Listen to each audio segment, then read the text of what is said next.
우리를 구원하신 하나님을 찬양합니다.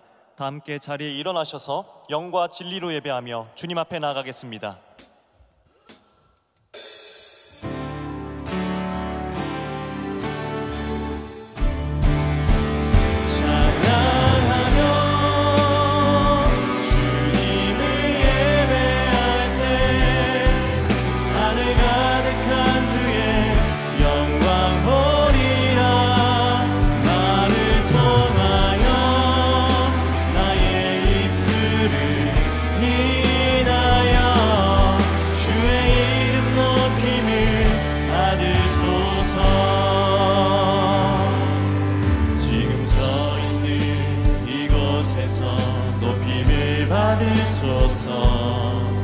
내가 받는 땅 주님의 땅이니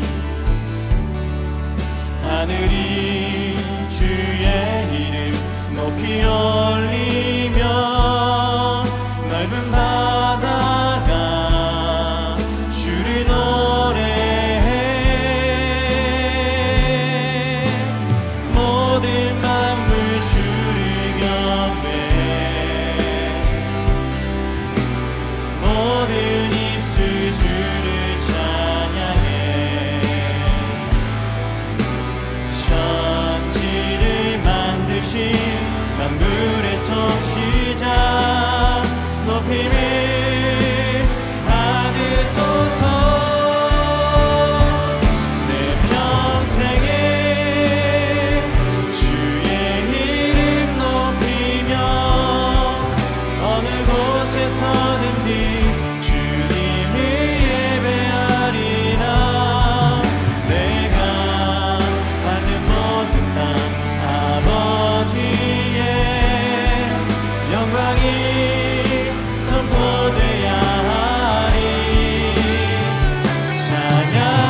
찬양하며 주님을 예배할 때 하늘 가득한 주의 영광 보리라 나를 통하여 나의 입술을 인하여 주의 이름 높임을 받으소서 나를 통하여 나의 입술을 인하여 주의 이름 높임을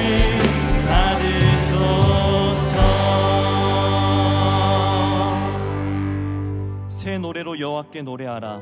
온 땅이여 여호와께 노래할지어다. 여호와께 노래하여 그의 이름을 송축하며 그의 구원을 날마다 전파할지어다. 그의 영광을 백성들 가운데에 그의 기이한 행적을 만민 가운데에 선포할지어다. 아멘.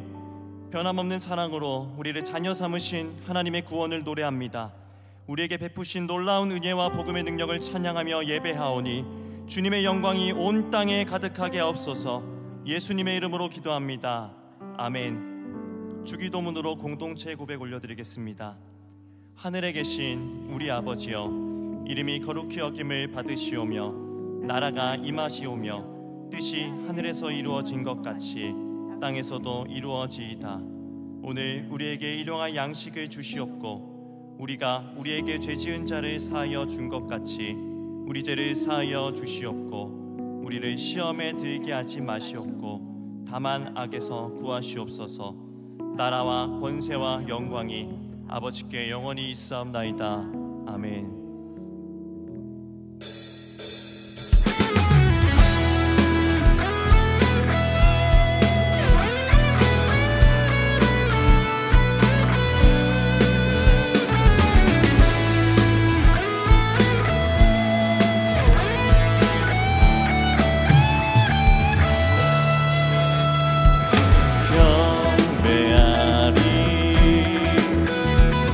내 온 맘 다해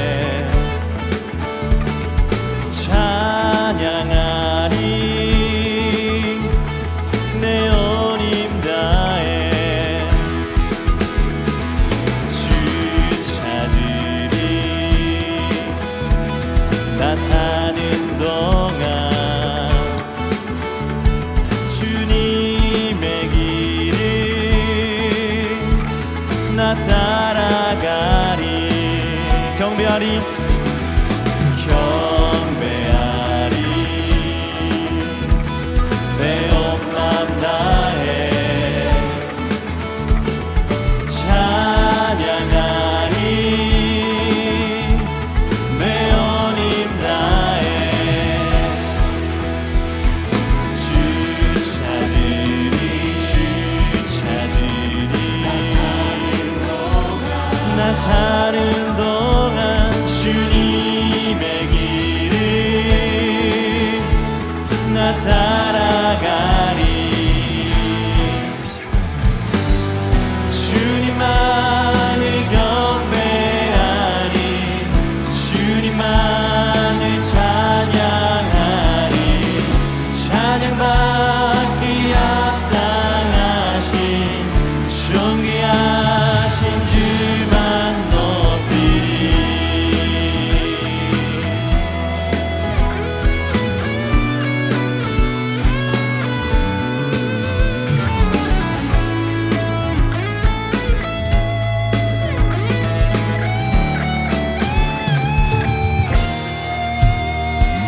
무릎 꿇고 주 맞이하리 내 모든 것 다 드리리. 주를 향해 내 눈을 들고 주 의지하리 주만 의지하리. 주님만을 경배하리 주님만을 찬양하리 찬양받기 합당하신 존귀하신 무릎 꿇고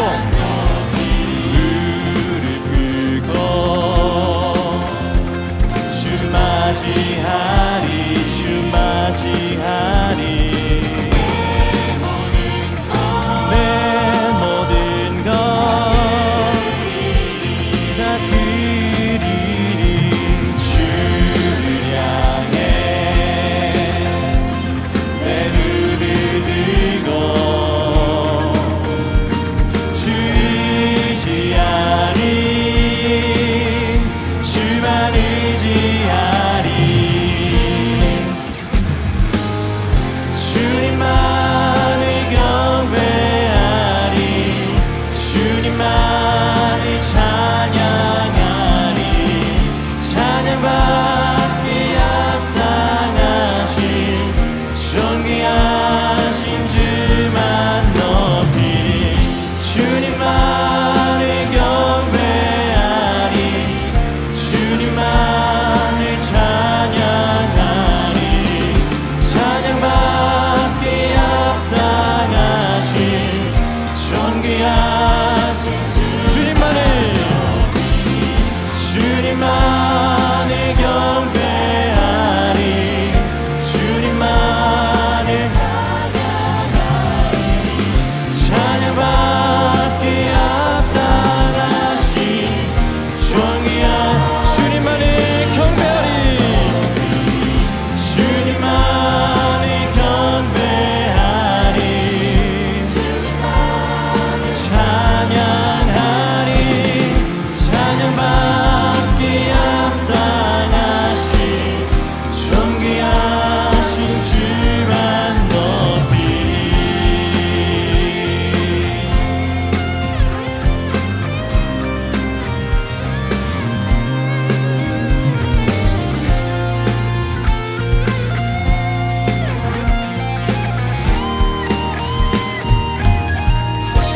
우리의 온 마음을 다해 우리의 온 힘을 다해 주님을 예배합니다. 주님만 경배합니다. 주님만을 의지합니다. 아멘.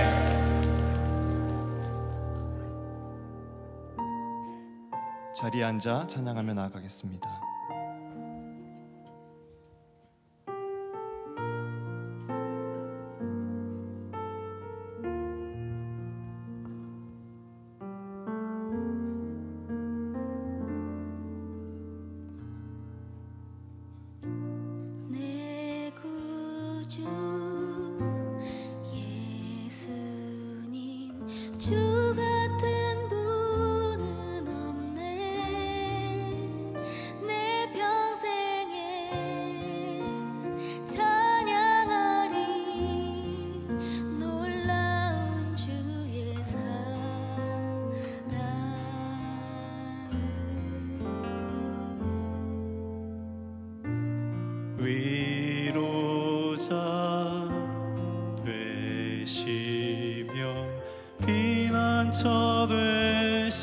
주님 나의 영혼 온 맘 다해 주를 경배합니다.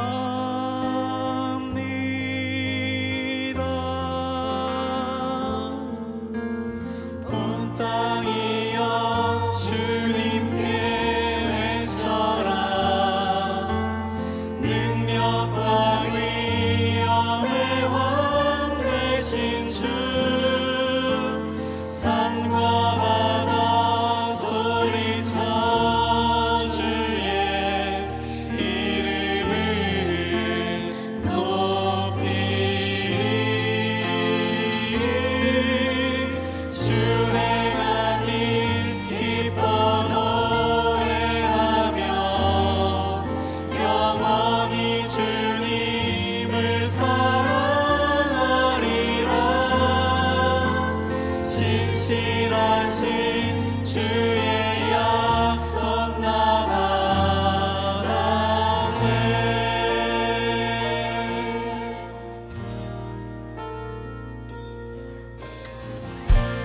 내 구주 예수님 주 같은 분은 없네. 내 평생에 찬양하리 놀라운 주의 사랑을.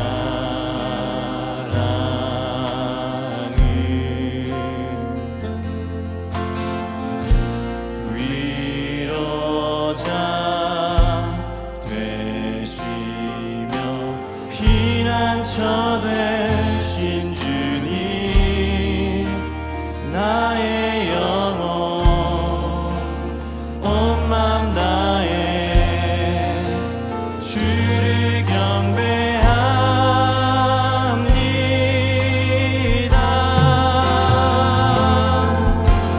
온 땅이여 주님께 외쳐라. 능력과 위엄의 왕 되신 주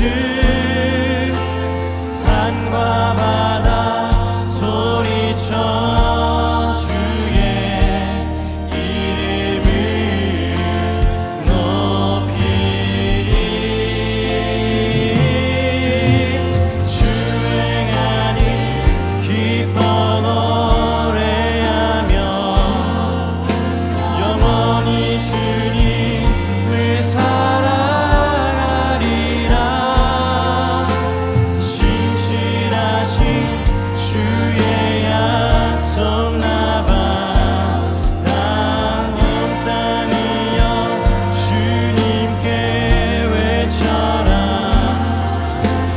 능력과 위엄의 왕 되신 주 산과 바다 소리쳐 주의 이름을 높이리. 주 행한 일 기뻐 노래하며 영원히 주님을 사랑하리라. 신실하신 주의 약속 나 바라네. 그는 세기를 만드시는 주 큰 기적을 행하시는 주 그는 나의 하나님.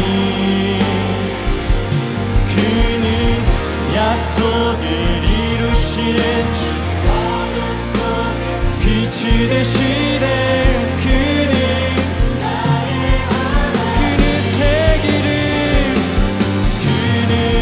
세기를 만드시는 주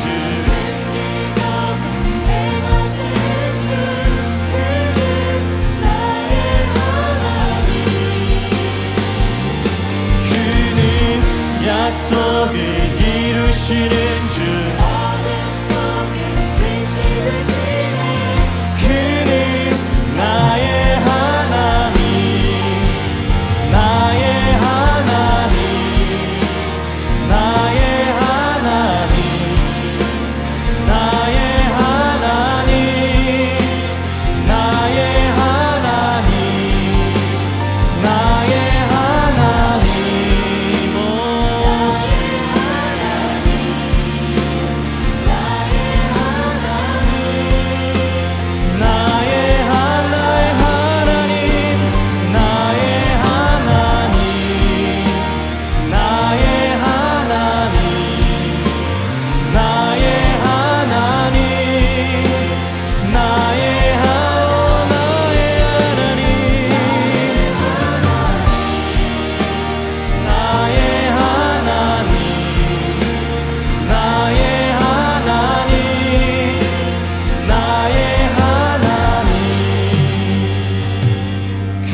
만드시는 주, 큰 기적을 행하시는 주, 그는 나의 하나님. 그는 약속을 이루시는 주, 어둠 속에 빛이 되시는 그는 나의 하나님. 나의 하나님, 나의 하나님, 나의 하나님, 나의 하나님, 나의 하나님, 나의 하나님, 나의 하나님, 나의 하나님, 나의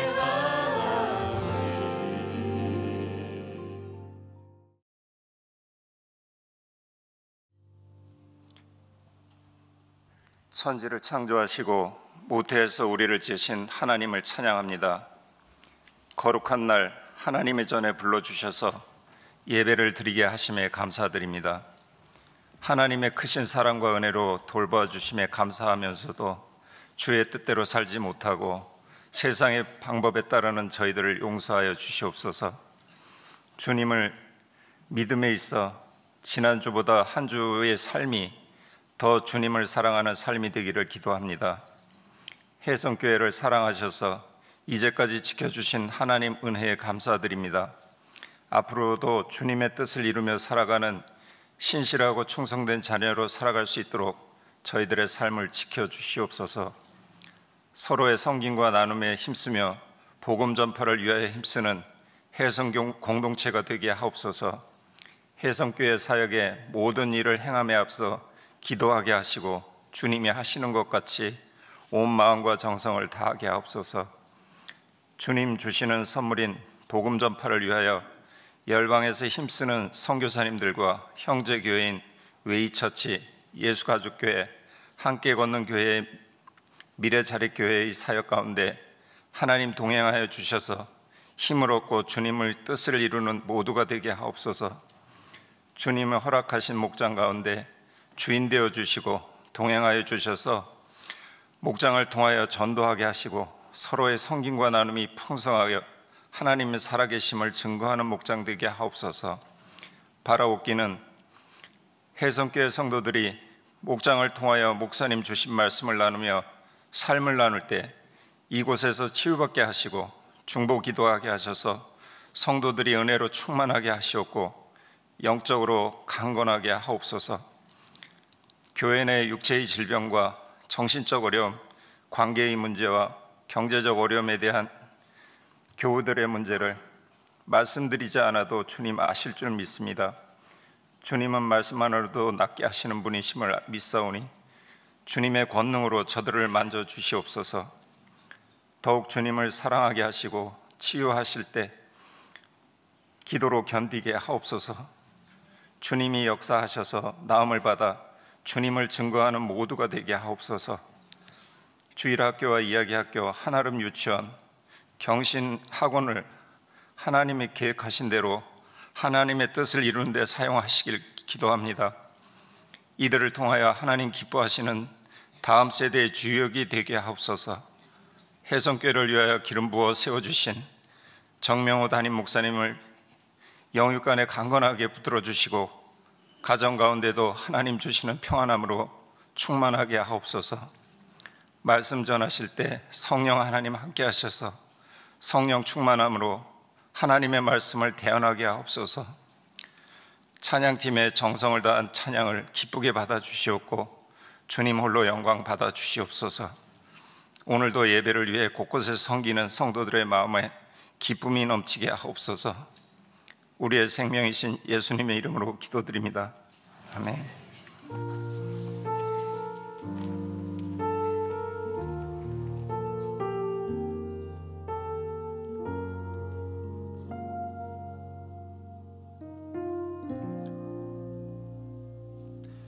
오늘 우리에게 주시는 하나님의 말씀은 창세기 13장 5절부터 18절까지의 말씀입니다. 화면을 참고하시어 교독하시겠습니다. 아브라함의 일행 롯도 양과 소와 장막이 있으므로 그 땅이 그들이 동거하기에 넉넉하지 못하였으니 이는 그들의 소유가 많아서 동거할 수 없었음이니라. 그러므로 아브라함의 가축의 목자와 롯의 가축의 목자가 서로 다투고 또 가나안 사람과 브리스 사람도 그 땅에 거주하였는지라. 아브라함이 롯에게 이르되 우리는 한 친족이라 나나 너나 내 목자나 내 목자나 서로 다투게 하지 말자. 내 앞에 온 땅이 있지 아니하냐. 나를 떠나가라. 내가 좌하면 나는 우하고 내가 우하면 나는 좌하리라. 이에 롯이 눈을 들어 요단 지역을 바라본즉 수알까지 온 땅에 물이 넉넉하니 여호와께서 소돔과 고모라를 멸하시기 전이었으므로 여호와의 동산 같고 애굽 땅과 같았더라. 그러므로 롯이 요단 온 지역을 택하고 동으로 옮기니 그들이 서로 떠난지라. 아브라함은 가나안 땅에 거주하였고 롯은 그 지역의 도시들에 머무르며 그 장막을 옮겨 소돔까지 이르렀더라. 소돔 사람은 여호와 앞에 악하며 큰 죄인이었더라. 롯이 아브라함을 떠난 후에 여호와께서 아브라함에게 이르시되 너는 눈을 들어 너 있는 곳에서 북쪽과 남쪽 그리고 동쪽과 서쪽을 바라보라. 보이는 땅을 내가 너와 내 자손에게 주리니 영원히 이르리라. 내가 내 자손의 땅에 티끌 같게 하리니 사람이 땅의 티끌을 능히 셀 수 있을진데 내 자손도 세리라. 너는 일어나 그 땅을 종과 횡으로 두루 다녀보라. 내가 그것을 내게 주리라. 이에 아브라함이 장막을 옮겨 헤브론에 있는 마므레 상수리 수풀에 이르러 거주하며 거기서 여호와를 위하여 제단을 쌓았더라. 아멘.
광야에 해당하는 히브리어 단어가 미드바르라는 단어입니다. 그런데 이 단어는 말하다라는 뜻을 가지고 있는 다바르라는 단어와 어원이 같습니다. 광야 그리고 말하다가 같다? 좀 이해가 안 되죠. 그러나 여러분 성경을 보면 하나님께서는 하나님의 사람들을 광야로 불러내셔서 그들에게 말씀하셨습니다. 아브라함을 광야로 불러내셨습니다. 야곱을 광야에서 만나 주셨습니다. 모세를 또 광야에 불러내 주셨습니다. 다윗이 그러했죠. 세례 요한도 예수님도 모두가 광야에서 하나님의 음성을 들었습니다. 광야는 사람이 없는 외로움의 장소, 침묵의 장소, 버려진 장소, 생명이 없다, 새로운 삶의 가능성이 없는 장소, 데절트라고 여겨집니다. 그러나 여러분 히브리적 개념에서는 광야는 하나님이 계시는 곳, 하나님의 임재의 장소요, 하나님이 말씀하시는 장소입니다. 성경에 보면 하나님께서 이스라엘 백성들을 만나 주시고 그들에게 말씀하시겠다라고 특별히 지정한 장소가 또 하나 있습니다. 지성소, 지극히 거룩한 장소, 처소, 그래서 지성소입니다. 여러분 이 지성소라는 단어도 말하다라는 다바르라는 단어와 어원이 똑같은 드비르라는 단어로 지성소를 표현한답니다. 여러분 너무 신기하잖아요. 우리 하나님께서 말씀하시는 그곳, 만나주시는 곳이 지성소인데 여러분 지성소와 광야는 우리가 생각할 때 너무 극단에 있는 처소입니다. 그러나 이것이 같은 개념으로 연결된다는 거예요. 출애굽기 29장을 보면 하나님께서 모세에게 지성소를 만들라고 하실 때 하나님께서 내가 너희를 만나주겠다, 내가 너희에게 말하겠다, 이 목적이었습니다. 여러분 인생은 우리에게 광야와 같습니다. 우리가 인생을 광야와 같다라고 말할 때는 괴롭다, 힘들다, 소망 없다, 길이 보이지 않는다, 아무도 나를 도와주지 않는다라는 개념으로 인생을 광야에 비유합니다. 그러나 성경적 개념으로 보면 우리 하나님은 그곳에서 우리를 찾아와 주시고 우리와 만나 주시고 우리에게 말씀하십니다. 그래서 여러분 광야는 하나님을 믿는 사람들에게는 지성소입니다. 예배당만 지성소가 아니라 예배하는 자리만 지성소가 아니라 인생의 광야가 지성소가 된다라는 겁니다. 모세를 한번 생각해 보십시오. 여러분 이집트 왕자로 살다가 그가 광야에 가 목자로 살아가게 됩니다. 그 광야는 길을 잃어버린 곳이었습니다. 어디서 와서 어디로 가야 될지, 앞으로 무슨 일을 하며 살아야 될지 몰라서 그는 아들을 낳고 이름을 짓습니다. 게르솜, 내가 이방에서 객이 되었다라는 뜻입니다. 여러분 이방 땅에서 뜨내기가 되었다, 이게 그의 내면 세계의 고백, 아들 이름을 그렇게 지은 겁니다. 이방 땅, 고향이 아닌 겁니다. 여러분 사실은 이집트 땅도 자기의 고향이라고 말할 수가 없지 않습니까? 여러분 그러니까 모세는 자기 인생 전체를 두고 볼 때 어디서 와서 어디로 가는지, 여러분 앞으로 뭘 해야 되는지, 어떻게 살아가야 되는지 미래에 대한 계획 자체가 아무것도 세워질 수 없는 자리가 광야였습니다. 뜻대로 되는 일이 하나도 없었던 겁니다. 그 광야 땅에서 목자로 살아가는 동안 여러분 이집트 왕자의 신분이 아무 효력이 없었습니다. 이집트의 모든 학술을 배워 통달했는데 그게 목자로 살아가는 일에 아무 유용함이 없었다라는 겁니다. 만약 왕궁에서 자랐던 모세가 광야에서 이 목자로 살아가는 40년의 생활을 경험하지 못했다면 이후 하나님이 그를 이끌어 이스라엘 백성을 인도하게 하시는 또 다른 40년에서 그는 광야 생활의 부적응자가 되었을런지도 모릅니다. 여러분 분명 이방 땅에 객이 되었다고 말하는 이 기간, 그 시점에서는 이유를 알 수 없는, 정말로 내 인생은 실패한 것, 버림받은 것, 외면당한 것, 하나님이 나를 외면한 거라고 생각할 수 있지만 하나님 편에서는 하나님의 역사를 위하여 준비하고 계신, 말씀하고 계신, 역사하고 계신, 임재하고 계신 지성소의 과정이었다는 것을 지나고 나서야 비로소 우리는 알게 되는 겁니다. 여러분 사울과 다윗은 둘 다 내가 왕이 되겠다고 말하지 않았는데 어느 날 갑자기 선지자가 찾아와 기름을 부었다라는 점에서 비슷한 모습이 있습니다. 그리고 그들이 기름 부음 받을 때 둘 다 굉장히 겸손한 모습이었습니다. 그리고 둘 다 남다른 탁월함이 있었던 사람입니다. 그런데 이 두 사람의 인생의 말년은 서로 달랐습니다.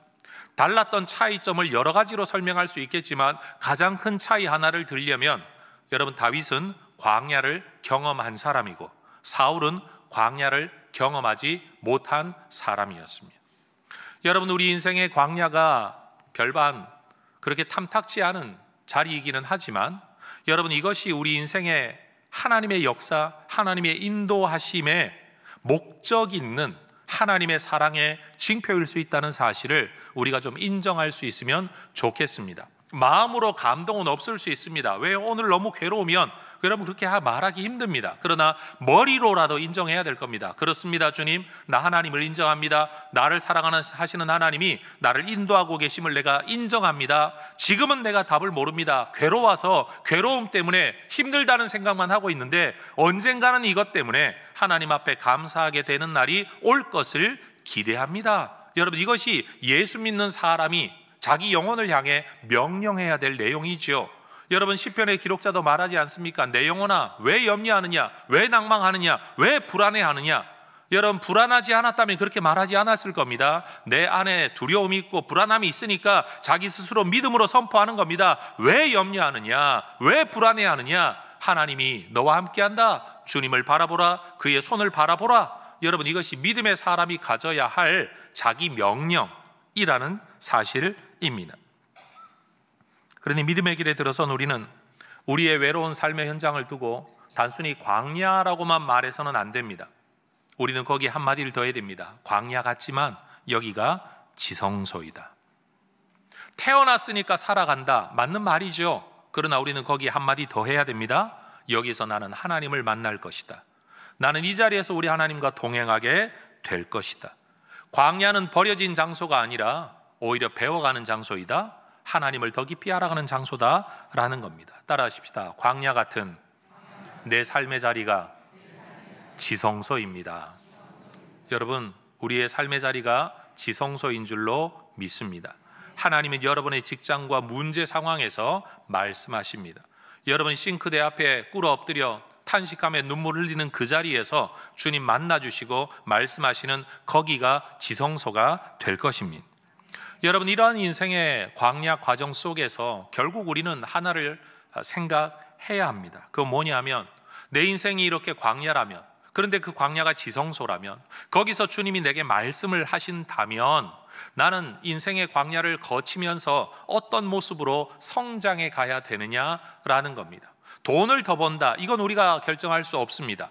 건강을 잃어버릴 수도 있다는 사실도 우리는 인정해야 됩니다. 그러나 최소한 우리의 내면이 하나님을 더 알아가는 것과 하나님을 더 사랑하는 것만큼은 여러분 분명한 결과이어야 합니다.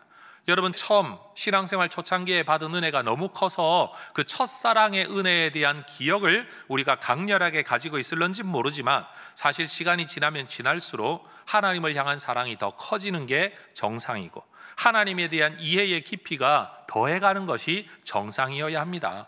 여러분, 아이보다는 어른이 삶에 대한 이해가 깊어지는 게 당연한 것 아니겠습니까? 초신자보다야 여러분 오래된 사람이 신앙의 연조가 쌓이면 쌓일수록 하나님 사랑하는 마음이 더해가는 것이 마땅한 모습이어야 하는 겁니다.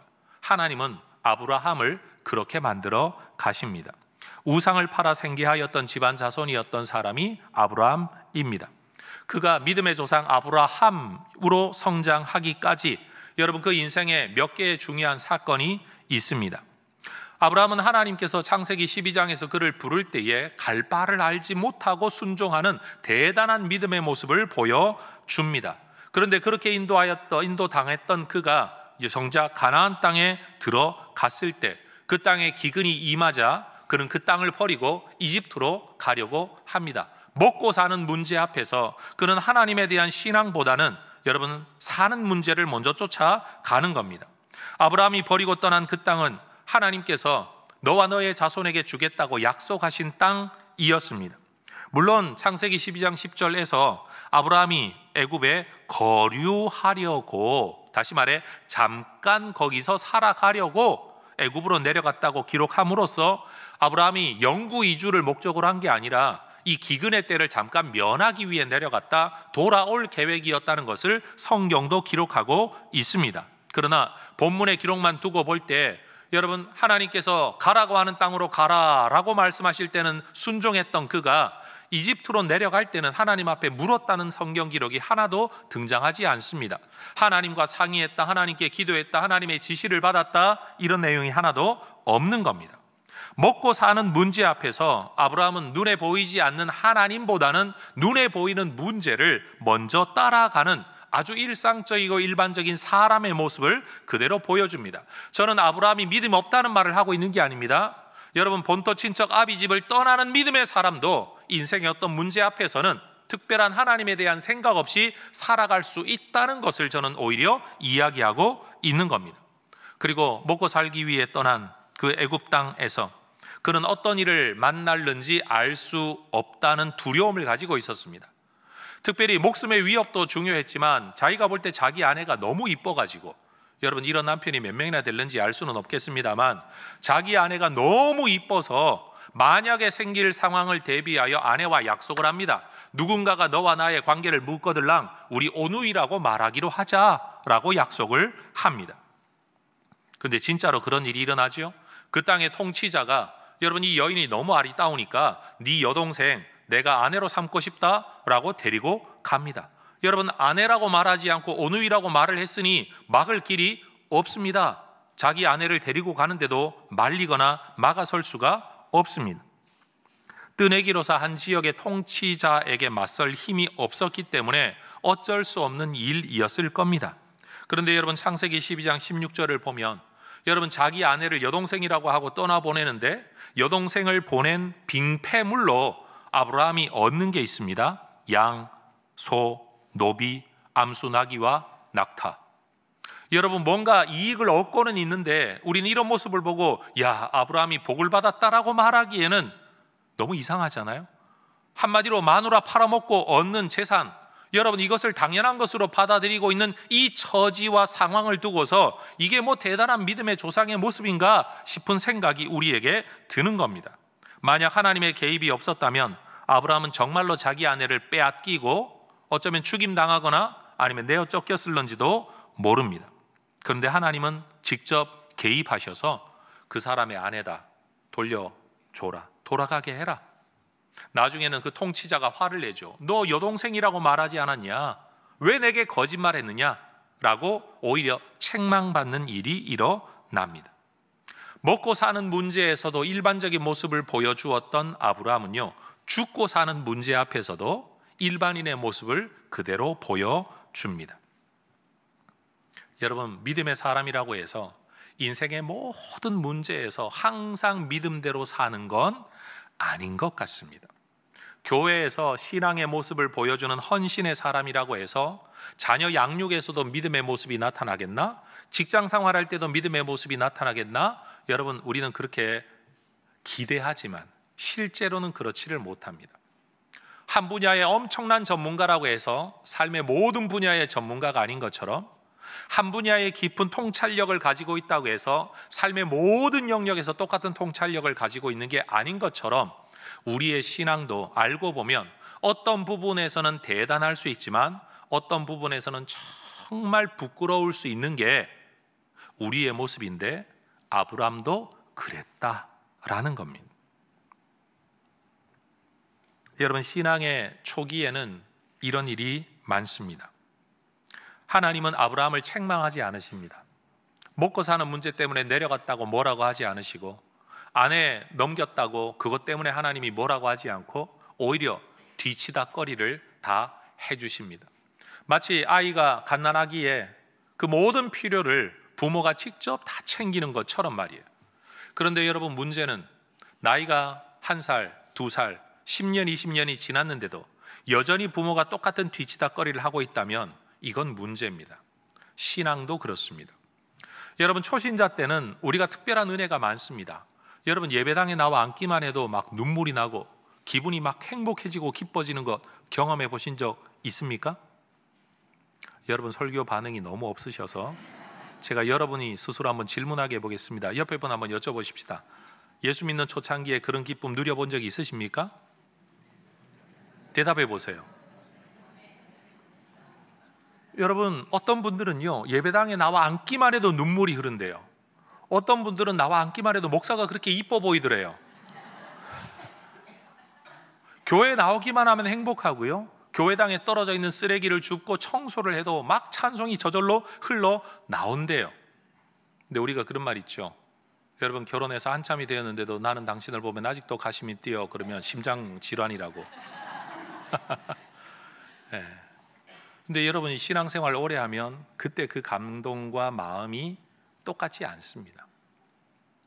아니, 신앙 초창기에는 그렇게 하신 하나님이, 아니, 신앙생활 오래 한 우리한테는 왜 그런 마음을 안 주실까?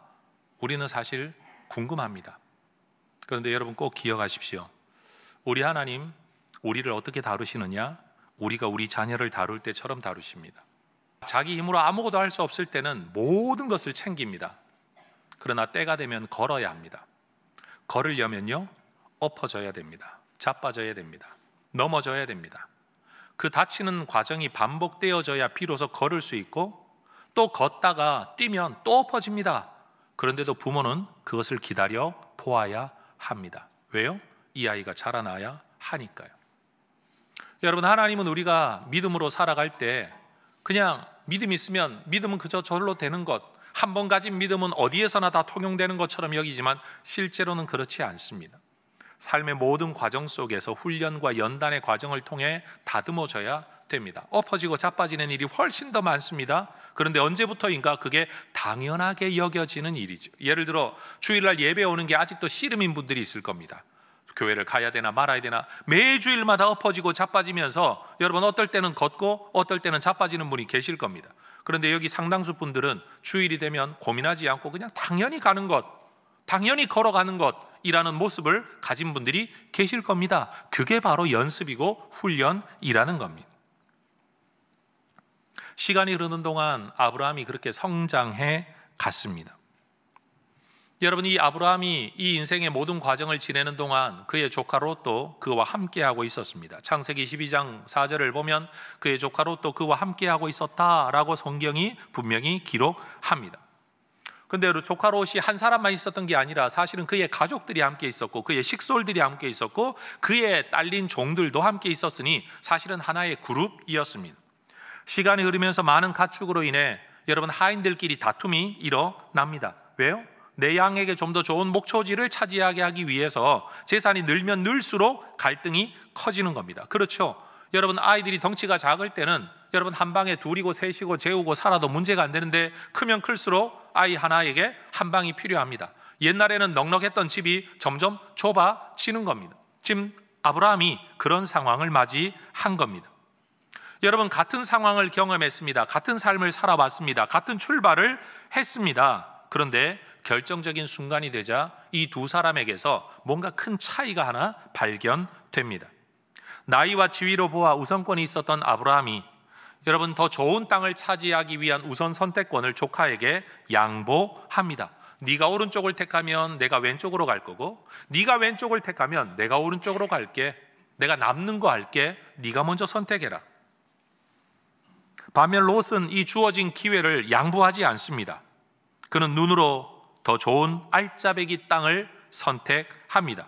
창세기 13장 10절 오늘 말씀을 보면 요단 지역을 바라본즉 물이 넉넉하고 여호와의 동산 같고 애굽 땅처럼 아주 풍요로운 땅으로 보인 그 땅을 선택합니다. 물론 롯이 여러분 에덴 동산을 직접 본 적은 없을 겁니다. 그러나 에덴 동산이 있다면 이런 땅이지 않았을까 싶을 만큼 그 땅은 비옥했던 모양입니다. 그럼 여기서 하나의 질문이 있죠.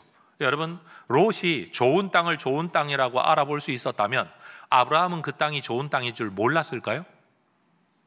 알았을 겁니다. 그에게도 눈이 있고 경험이 있고 여러분 안목이 있다면 남들이 좋아 보이는 걸 나도 좋아할 수 있을 만한 여러분 그 안목이 분명히 있었을 겁니다. 그런데도 아브라함은 말하지 않습니다. 이런 방구 대꾸 없이 이 결정을 받아들입니다. 더 좋은 땅을 롯이 선택해 떠나가게 된 겁니다. 이제 아브라함은 황량한 가나안 땅에 남아야 했습니다. 롯은 더 비옥한 땅을 향해 떠났습니다. 그런데 여기에서 비옥한 땅과 황량한 땅, 광야와 도시라고 일컬어지는 대립된 단어 사이에 하나의 차이가 있습니다. 그게 뭐냐? 이 황량한 땅이 약속의 땅이라는 겁니다. 하나님이 말씀하신 땅, 하나님이 인도하신 땅, 하나님이 주겠다고 하신 땅이라는 거예요. 그런데 롯은 하나님의 약속은 결정할 때 아무런 고려의 조건이 아니었습니다. 그래서 13장 12절을 보면 아브라함은 빈 들과 광야에 거주하게 되었고 롯은 풍요로운 도시 소돔 성으로 찾아 들어갑니다. 여러분, 그런데 이 소돔 땅이 정말로 좋은 땅이었는지는 몰라도 성경은 그 뒤에 하나의 구절을 우리에게 들려주죠. 소돔 사람은 여호와 앞에 악하며 큰 죄인이었더라. 여러분, 성경이 가지고 있는 한 지역에 대한 두 개의 상반된 평가를 보십시오. 여호와의 동산 같았다. 그런데 하나님 앞에 죄인이었다. 이 두 가지 사실 말입니다. 성경이 이 두 가지를 통해 우리에게 무슨 말을 하고 싶은 걸까요? 롯은 일상적인 일반인, 신학적으로 말하면 우리 이런 사람들을 자연인이라고 말합니다. 그냥 태어난 대로, 생긴 대로, 살아오던 대로, 우리 인류가 원래 가지고 있었던 원래의 모습대로, 그 모습 그대로의 판단 기준을 가지고 있습니다. 요한 1서를 보면 사람들의 판단 기준을 그렇게 말하죠. 육신의 정욕.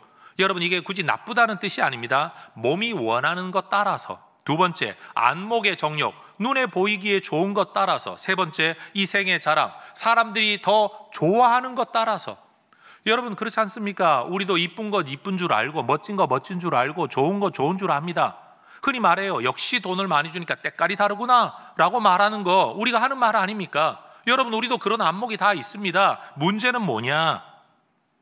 롯이 그런 관점을 가지고 있었다는 게 문제가 아니라 그 관점으로만 판단하고 선택했다는 게 문제입니다. 아브라함이 경험하는 모든 일을 롯도 경험했습니다. 그 실수 속에 아브라함이 하나님을 배워갈 때 롯은 배워가지를 못한 것 같습니다. 더 좋은 땅 먹고 사는 문제와 죽고 사는 문제, 더 좋은 것들을 내가 선택하려고 계속 일을 했었는데 정작 내 삶의 안녕은 내가 지키는 게 아니라 하나님이 지켜주시더라. 하나님이 길을 열어주셔야만 되더라라는 걸 여러분, 삶의 과정 속에서 광야 학교에서 아브라함은 배워갔는데 롯은 이것을 배우지를 못했다라는 거예요. 마치 나이가 들었는데도 철들지 않는 어떤 사람들처럼 말이에요. 나이는 엄청 많이 먹어가고 있는데 인격은 성장해 가지 않는 어떤 사람들처럼 말이에요. 롯이 하나님과 함께하는 시간 속에서 하나님을 배워가지를 못한 겁니다. 사무엘상 2장 6절과 7절을 보면 하나님을 일컬어 성경에서 노래하는 아주 전형적인 신앙 고백의 노래가 있어요. 여호와는 죽이기도 하시고 살리기도 하신다. 내리기도 하시고 올리기도 하신다. 가난하게도 하시고 부하게도 하신다. 낮추기도 하시고 높이기도 하신다. 여러분, 이런 하나님이신 줄 다 믿으시죠? 여러분, 이 노래는 여러분 성경에 보면 미리암도 불렀고 마리아도 불렀고, 여러분 예수님의 어머니 마리아도 이 노래를 부르고요.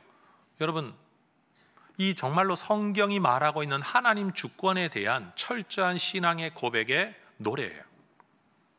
그런데 롯은 머리로는 이런 하나님을 알았는지 모르겠지만 삶의 선택을 보면 이런 하나님을 생각하고 있지 않았던 것 같아요.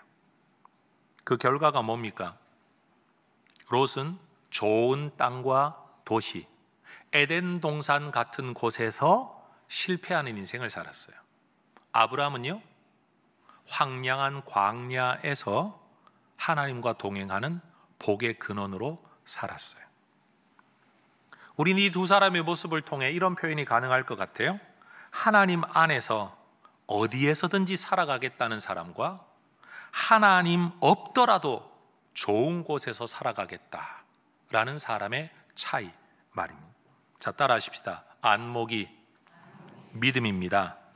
선택을 보면 믿음을 볼 수 있습니다. 여러분, 우리의 선택을 보면 우리의 믿음을 볼 수 있습니다. 흔히들 목회자들이 설교할 때 육신의 눈으로만 보지 말고 믿음의 눈으로 봐야 됩니다 라고 말하는데, 여러분, 저는 그거 동의 못하겠습니다. 왜냐하면 육신의 눈으로 보지 말아라. 어떻게 안 봅니까? 내 눈에 보이는 걸. 저는 이렇게 말하고 싶어요. 육신의 눈으로 보되 믿음의 눈으로 한 번 더 봐라. 저는 이렇게 표현하는 게 오히려 맞을 것 같습니다. 여러분, 물건을 구매하는 것도 보면 어떤 사람은 눈에 보이는 대로 그냥 사요. 사고 나서 후회해요. 근데 물건을 잘 사는 사람들이 있어요. 이분들은 사기 전에 더 꼼꼼하게 따져봐요. 이것저것 다 따져보고 물건을 사는 것 같아요. 여러분, 누가 더 지혜로운 사람입니까? 앞에 사람입니까? 뒤에 사람입니까? 그렇죠. 여러분, 믿음의 사람은 어떤 사람인가 하면 육신의 눈으로 안 본다. 그 틀린 말이에요. 육신의 눈으로 먼저 보고, 두 번째 믿음의 눈으로 한 번 더 보고, 그리고 결정하는 사람. 여러분, 이게 믿음의 사람인 거예요. 하나님은 롯이 떠난 이후에 홀로 남은 아브라함에게 오늘 본문 14절에서 말씀해요. 너는 눈을 들어 바라보라. 동서남북을 바라보라. 따라 하십시다. 너는 눈을 들어 바라보라. 왜 바라보라고 하셨을까요? 15절을 보면 보이는 땅을 내가 너와 내 자손에게 주겠다. 그것도 영원토록 주겠다. 롯은 자기 눈에 보이는 땅을 선택하러 갔는데 결국은 잃어버렸습니다. 아브라함은 자기의 선택을 포기했습니다. 하나님의 약속 하나 붙들고 남았습니다. 근데 하나님 말씀하십니다. 바라보아라. 네가 선택하는 게 아니라 내가 너에게 주겠다. 여러분, 우리가 선택하는 게 아니라 하나님이 우리에게 주시는 인생 되시기를 축복합니다. 잡으려고 쫓아다니는데 잡지 못하는 인생, 실패하는 인생 되지 말고 믿음 하나 붙들고 살아가는데 하나님이 우리에게 붙여주시는 인생 되시기를 축복합니다. 하나님을 생각하지 않는 사람들은 자기 눈에 좋아 보이는 것을 선택하며 살아가겠죠. 그러나 믿음의 사람들은요, 눈에 보이기에 좋은 것을 선택하는 게 아니라 하나님을 선택함으로 정말로 내게 좋은 것을 하나님이 채워주시는 인생 되는 줄로 믿습니다. 다시 말해, 복을 쫓아다니는 게 아니라 내가 복이 되는 거죠. 복이 나를 따라오는 거죠. 여러분, 어떤 인생 되기를 원하세요? 세상 사람들도 그런 말을 하더라고요. 돈 버는 사람은 돈을 쫓아다니는 사람이 아니라 돈이 그 사람을 쫓아다녀 라는 말을 하잖아요. 여러분, 진짜로 예수 믿는 사람으로 우리가 이 땅을 사는 동안 우리가 꿈꿔야 될 건 뭐냐 하면 좀 더 좋은 것을 쫓아다니는 인생이 아니라 하나님을 붙들고 하나님 쫓아다니는 인생 속에서 하나님이 우리에게 채워주시는 인생 되어야 될 줄로 믿습니다. 그런데 정말로 중요한 건 이러한 선택, 이러한 판단이 어느 한 날 갑자기 생기는 건 아니라는 거예요. 잠 한 번 잘 자고 일어난다고 되는 게 아니라는 거예요. 오늘 우리 간증하신 성도님의 그 세례 간증문이 주보에도 올라 있어요. 저 주보 만들면서 먼저 읽었었거든요. 그러면서 읽으면서 제가 이런 생각했어요. 아마 우리 교인들 가운데는 하나님이 이렇게 나한테 꿈만 한번 보내주셔다 나 예수 제대로 믿을 텐데 라고 생각하는 분이 분명히 이 자리에 있을 거라는 생각이 드는 거예요. 근데 여러분 보세요. 3번이나 보여주셔도 안 믿으셨잖아요. 나는 그거 한 번만 봐도 될 거라고 생각을 하는데 여러분, 실제로는 그렇지 않은 거예요. 우리가 생각하고 있는 것, 내가 기대하고 있는 것, 이것만 되면이라고 나는 아쉬워서 말하고 있지만 정작 진짜 본질을 추구하지 않는 사람들은 이것만 되어도 여전히 자기 길을 갈 경우가 많습니다. 우리 인생을 두고 광야라고 말합니다. 아무도 내 편 되어주지 않는다. 아무도 내게 도움이 안 된다. 이왕이면 아니죠. 오죽하면 남편은 남의 편이라 남편이라고 부른다라는 말이 생겨나겠습니까? 삶을 두고 볼 때 우리는 전부 다 홀로 정말 외로운 길을 걸어갑니다. 네, 여러분 기억하십시다. 그 자리가 어떤 자리다? 광야이자 동시에 어디다? 지성소이다. 우리 하나님이 말씀하시는 곳이다. 그리고 반대로 말하면 하나님이 말씀하시는 그곳이 곧 지성소이다 라는 사실입니다. 여러분, 세상 사람들은요, 두려운 것, 안 좋은 것 무조건 피하려고 합니다. 그런데 예수 믿는 사람들은 좋은 것 좋은 줄 알지만 좋기 때문에 선택하는 게 아니라 하나님이 사명이라고 하기 때문에, 필요하다고 하기 때문에 선택하는 거고요. 반대로 다른 사람들이라면 좋지 않은 걸 절대 선택하지 않을 거예요. 근데 우리는 그게 사명이라고 하면, 하나님 기뻐하신다고 하면 우리는 그것을 선택하는 겁니다. 사람들은 더 좋은 땅을 먼저 넙죽 선택해요. 기분 나쁘죠. 마음 상해요. 나는 왜 날마다 손해봐야 돼? 라는 생각이 듭니다. 그러나 믿음의 사람은 저 사람은 저 나름대로 자기 길을 갈 거고 나는 저걸 선택 못해도 하나님이 정말 내게 좋은 걸 주시려면 나쁜 걸 선택해도 좋게 만들어 주실 거야. 여러분, 이 믿음이 우리에게 필요한 거예요. 제가 말씀드리잖아요. 여러분, 진짜 하나님이 여러분에게 은혜를 주시는지 안 주시는지 여러분 경험하시려면 여러분 제 말 한번 용기 있으면 따라해 보세요. 상권이 활발하게 일어난 곳을 비더어서 억지로 차지해 들어가서 거기서 장사 잘 되기를 꿈꾸지 말고 상권이 죽어 있는데 찾아 들어가서 하나님 나 한번 복 주시나 안 주시나 한번 보자. 작심하고 찾아 들어가서 여러분 때문에 상권을 살리게 되는 여러분 그런 은혜의 복을 누리시게 되기를 주의 이름으로 축원합니다. 성경에 보면 이삭이라는 인물이 있습니다. 아브라함 아저씨의 아들이에요. 여러분 기근이 들었어요. 물이 없어요. 근데 희한하죠. 이삭은 땅을 파면 물이 나와요. 여러분 이삭이 땅을 파서 물을 얻을 때 옆에 있는 사람들은 땅 안 팠을까요? 대답을 원하겠습니다. 옆에 사람들은 땅을 안 팠을까요? 물을 얻기 위해 땅을 팠을 거 아니에요. 근데 그 사람들은 물이 안 나와요. 여러분 이삭이 옛날에 이 수맥 찾는 뭔가를 가지고 있어서 그랬을까요? 옆에 있는 사람들이 시비를 걸어서 그 우물을 빼앗았습니다. 이삭, 여러분 기근이 든 땅에서 물을 잃어버리면 죽는 것 아닙니까? 무슨 수를 써서라도 지켜야 될 것 아닙니까? 근데 이삭이요? 주워버립니다. 그러고 가서 또 땅을 팝니다. 근데 놀랍죠? 땅 파면 뭐가 나와요? 또 물이 나와요. 그 땅도 뺏깁니다. 왜 뺏길까요? 땅만 파면 물이 나온다고 하면 굳이 남의 걸 빼앗을 이유가 없습니다. 나는 아무리 해도 물이 안 나오는데 초기는 자꾸 물이 나오니까 내가 살아야 되니까 남을 죽여서라도 내가 살려고 빼앗는 거, 이게 세상의 삶의 방식이에요. 세상 사람들이 살아가는 방식이 바로 그거예요. 내가 살기 위해 남을 이겨야 되는 거예요. 그런데 하나님의 사람은 뭐냐? 내가 살기 위해 남을 이기는 게 아니라 하나님이 내게 주신 은혜로 남을 살리는 사람들이. 여러분 우리 혜성의 가족들 저는 부탁드리고 싶어요. 월급 좀 더 많이 받는 직장 생활 어떻게 할까 생각하지 말고 여러분 창업하시고 창직을 하시고 사업을 하셔가지고요, 단 한 명의 직원이라도 월급 주고 살면 저는 여러분이 애국한다라고 생각합니다. 아멘. 아무도 안 하시네. 단 한 명에게라도 월급을 주면서 내가 살 수만 있다면 여러분 누군가를 먹여 살리는 복의 근원이 되는 줄로 믿습니다.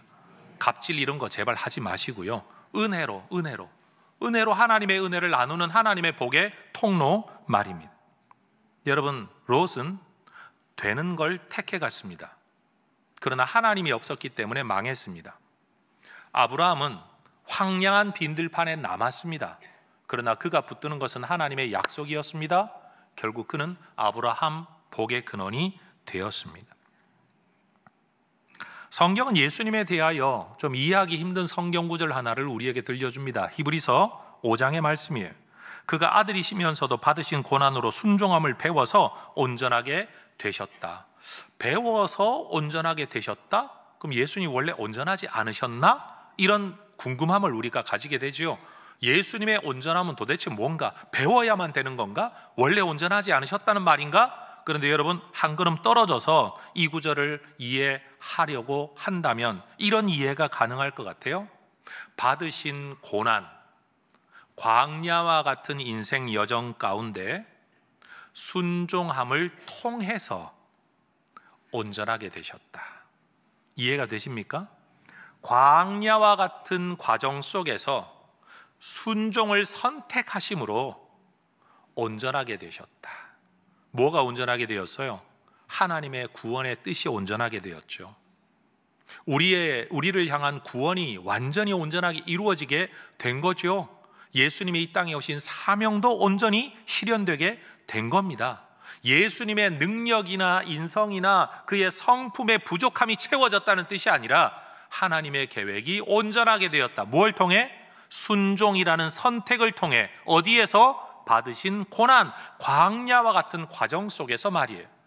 그러니 여러분 우리도 광야 같은 인생 과정 속에서 뭘 선택해야 되겠냐?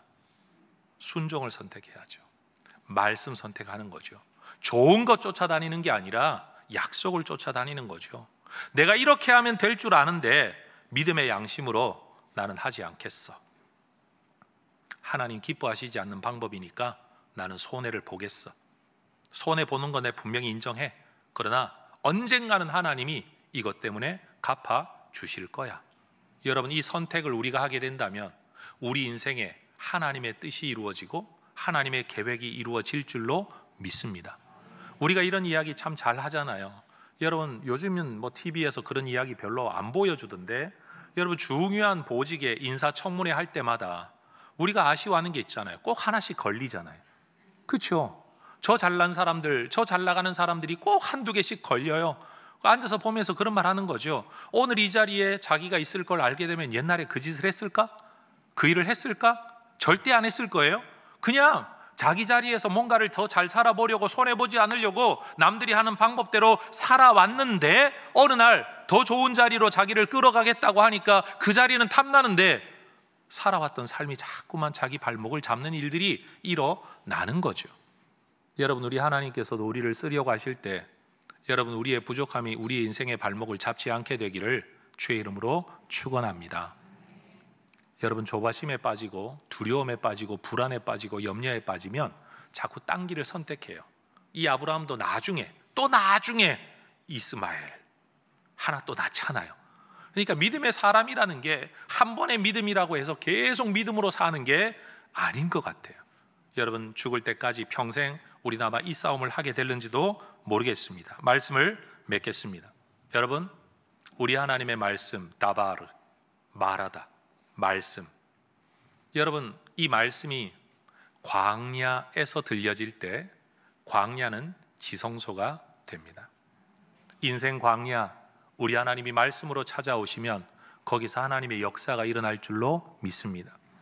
야곱은 광야에서 하늘 사닥다리를 보았습니다. 안전한 처소가 아니었습니다. 그 광야에서 하나님을 만난 겁니다. 여러분, 내 뜻대로 내 계획대로 되어지지 않는, 내가 원치 않는 상황이 벌어지는 것을 무조건 피해야 될 것이라고만 생각하지 마시고 오히려 하나님 손에 붙들린 인생, 하나님이 어떻게든 나를 합력하여 선을 이루실 거라는 믿음 속에서 여러분 삶을 살아갈 수 있기를 소망합니다. 여러분, 광야에서 눈물을 흘리며 사실래요? 찬송하며 사실래요? 탄식하며 사실래요? 기도하며 사실래요? 우리 모두가 그렇게 될 수 있으면 좋겠습니다. 이건 저에게도 힘들고 여러분에게도 힘든 일일 겁니다. 그러나 우리는 머리로는 오늘 배우고 알아야 될 것 같습니다. 최소한 마음의 결심은 해야 될 것 같습니다. 하나님 날 사랑하신다. 하나님 나 버리지 않으신다. 하나님 나 좋은 거 주시기를 원하시는 분이다. 그런 하나님이 내 인생을 이끌어 가실 때 때때로 내가 보기에 안 좋은 것 같아도 절대 그게 안 좋은 게 아니다. 견디고 버티다 보면 궁극적으로 좋은 것 우리 하나님이 주실 거다. 여러분, 운동선수 가운데 단 한 번의 패배도 하지 않은 운동선수가 오랜 시간 동안 진짜 훌륭한 운동선수로 살아갈 수 있을까요? 남의 일이라고 그렇게 쉽게 말하지 마세요, 여러분. 지는 걸 좋아하는 운동선수가 누가 있겠습니까? 그러나 우리는 압니다. 단 한 번의 패배도 하지 않은 선수가 진짜 훌륭한 선수로 살아갈 수 없다는 걸 우리는 압니다. 질 줄 아는 사람이 이길 줄 아는 사람이라는 걸 우리는 압니다. 그런 뜻이 똑같아요. 신앙의 원리에서도 하나님이 주시는 은혜도 누릴 줄 알아야 되고, 하나님이 인도해 가시는 광야 생활에서도 이것도 하나님의 섭리 가운데 있다, 이 두 개를 다 기쁨으로 받아들일 줄 아는 사람이 저는 정말 훌륭한 하나님의 백성으로 살아갈 수 있을 거라고 믿습니다. 여러분, 광야 학교에서 로처럼 낙제하지 말고 여러분, 아브라함이 된 것처럼 우리 모두 믿음의 사람으로 성장해 갈 수 있기를 주의 이름으로 축원합니다. 전적인 하나님에 대한 신뢰, 이거 하나 끝까지 붙들고 믿음의 좋은 선택을 행하실 수 있기를 주의 이름으로 축원합니다. 오늘 혹시 이거 해야 되나 저거 해야 되나 마음에 뭔가 대단한 중대한 결정을 마음에 먹고 계신 분이 있다면, 여러분, 육신의 눈으로만 보는 거 보지 말라는 뜻 아니에요. 보고 그 위에 한 번 더 믿음의 눈으로 바라보고 그 다음에 꼭 선택하시기를 주의 이름으로 축원합니다. 기도하겠습니다. 하나님 앞에 예배합니다. 감사합니다. 기뻐합니다. 하나님을 신뢰합니다. 우리에게 좋은 것 주실 하나님을 기대합니다. 당장 내 눈에 보기에 좋지 않아 보이는 것 때문에 원망하거나 불평하지 않게 하시고, 하나님 원수되지 않게 하시고, 하나님에 대한 신뢰 안에서 기대하며 기다리며 기도하며 하나님 앞에 순종하며 살아가는 주의 종들 되어서 우리의 삶에 하나님의 뜻이 온전하게 이루어지고 하나님의 복 주심, 우리를 복 삼으시는 하나님의 도구로 쓰임받는 복된 인생 되게 하옵소서. 예수님 이름으로 기도합니다. 아멘. 자리에서 일어나 찬양하며 봉헌하겠습니다.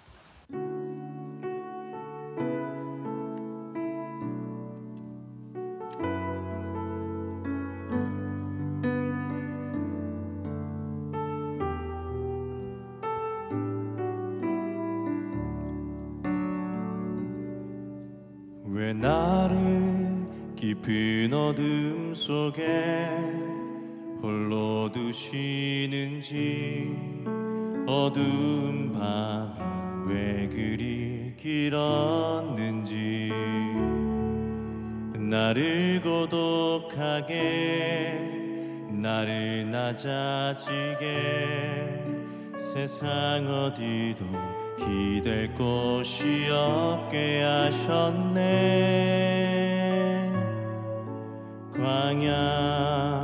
광야에 서 있네. 왜 나를 깊은 어둠 속에, 왜 나를 깊은 어둠 속에 홀로 두시는지, 어두운 밤 왜 그리 길었는지, 나를 고독하게 나를 낮아지게 세상 어디도 기댈 곳이 없게 하셨네.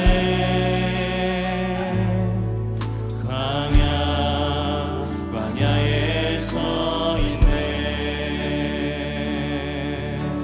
주님만 내 도움 되시는, 주님만 내 도움이 되시고, 주님만 내 빛이 되시는, 주님만 내 친구 되시는 광야. 주님 손 놓고는 단 하루도 살 수 없는 곳, 광야.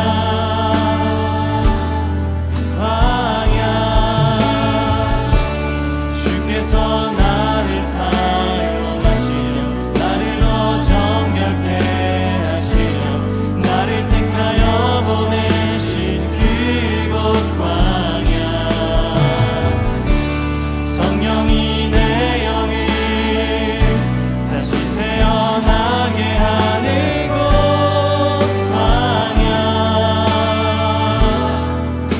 광야에 서 있네. 주님만 내 도움 되시는, 주님만 내 도움이 되시고, 주님만 내 빛이 되시는, 주님만 내 친구 되시는 광야. 주님 손 놓고는 단 하루도 살 수 없는 곳, 광야.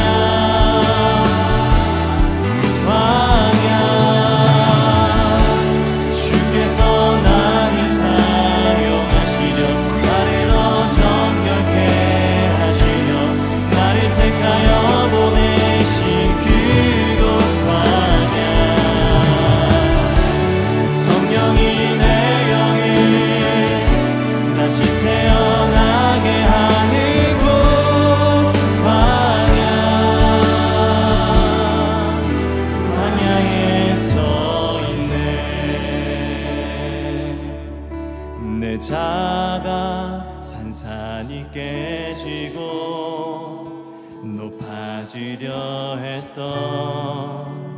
내 꿈도 주님 앞에 내어놓고 오직 주님 뜻만 이루어지기를 나를 통해 주님 만들어 나시기를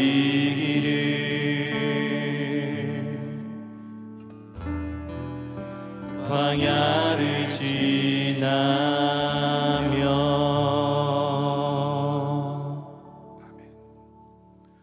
봉헌의 서양문 함께 고백하겠습니다. 우리를 영원한 죽음에서 건져내신 전능하신 하나님께서 내 삶과 소유의 주인이심을 고백합니다.